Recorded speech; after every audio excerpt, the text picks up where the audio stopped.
சரி, தமிழ்நாட்டில் எங்கே இங்கே வந்தது அப்படிங்கிற ஒரு கேள்வி வந்தது அப்படின்னா, இங்கே தற்போது சென்னையில் வந்து ஒரு குபேர கோவில் அப்படிங்கிறது இருக்குது.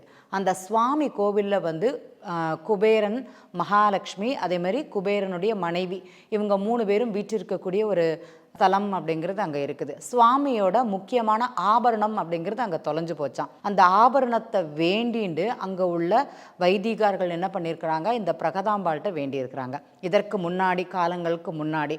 அப்போ அந்த 2 நாளில் அந்த தொலைந்த போன முக்கியமான பொருள், சுவாமி கழுத்தில் போடப்பட்ட மாலையோ இல்லைனா ஏதோ ஒரு முக்கியமான ஆபரணமோ அது வந்து கிடச்சிதான்.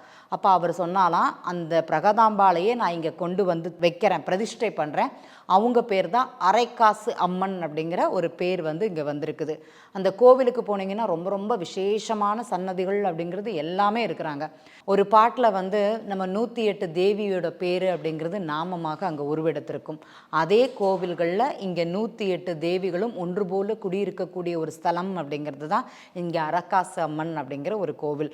முடிந்தவர்கள் தொலைந்து போன பொருட்களோ இல்லைனா நீங்கள் ஏதாட்டி ஒரு ஆசைப்பட்டுன்னா கூட அதை கிடைக்கணும்னு நினச்சிருந்தீங்கன்னா அந்த கோவிலில் போயிட்டு அங்கே போய் எழுதி வைக்கிற ஒரு பழக்கம் அப்படிங்கிறது இருக்குது.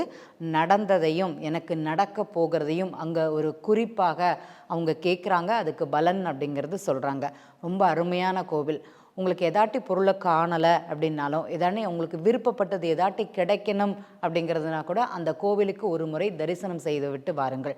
அங்கே குபேரனுடைய கோவில் ரொம்ப விசேஷமாக இருக்குது. அங்கே போயிட்டு வாங்க, நீங்கள் நினைத்தது அப்படிங்கிறது கண்டிப்பாக நடக்கும். அதில் எந்த மாற்றமும் கிடையாது. நன்றி.